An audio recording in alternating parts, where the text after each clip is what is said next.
సింగరేణి కార్మికుల సొంతింటి కల నెరవేరుస్తామని కార్మిక మైనింగ్ శాఖ మంత్రి వివేక్ వెంకటస్వామి అన్నారు.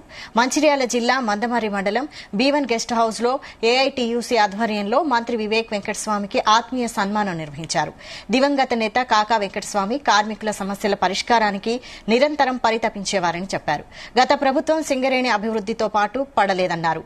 కేంద్ర ప్రభుత్వం బొగ్గు గనుల యాక్షన్లో పాల్గొనాలని సూచిస్తే గత బీఆర్ఎస్ ప్రభుత్వం మైన్ అలాట్మెంట్ కు ప్రాధాన్యత ఇచ్చిందన్నారు వివేక్.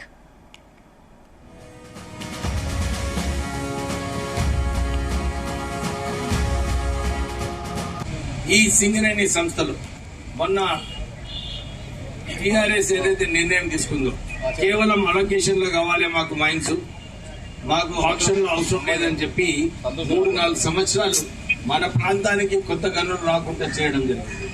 కొత్త గనులు రాలేదంటే కొత్త ఉద్యోగాలు రాలేదు. అసలు డిఫరెన్స్ వాళ్ళు అర్థం చేసుకోలేదు. టీఆర్ఎస్ వాళ్ళేమో పార్లమెంట్ లో యాక్ట్ పాస్ చేసినారు, అన్ని కొత్త గనులన్నీ కూడా ఆప్షన్ లో పోవాలని చెప్పి, కానీ మనకు అలాట్మెంట్ కావాలని.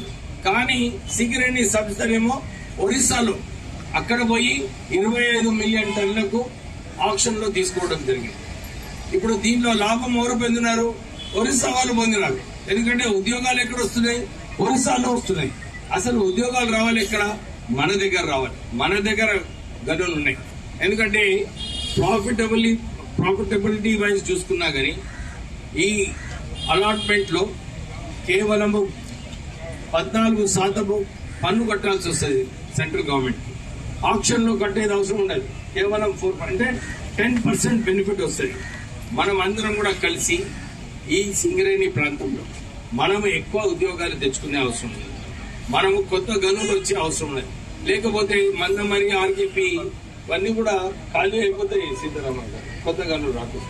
అయితే కొత్త గనులు రావాలంటే కేంద్రం ఏదైతే నిర్ణయం తీసుకుందో, దీంట్లో రాష్ట్ర ప్రభుత్వం నిర్ణయం ఏం లేదు, కేంద్రమే నిర్ణయం తీసుకోవడం జరిగింది. మనము కొత్త గనులు తీసుకురావాలి, ఇక్కడ కొత్త ఉద్యోగాలు కల్పించాలి. ఈ ప్రాంతంలో ఒక స్ట్రాంగ్ ఎకనామిక్ యాక్టివిటీ కూడా చేపించే అవసరం ఉంది.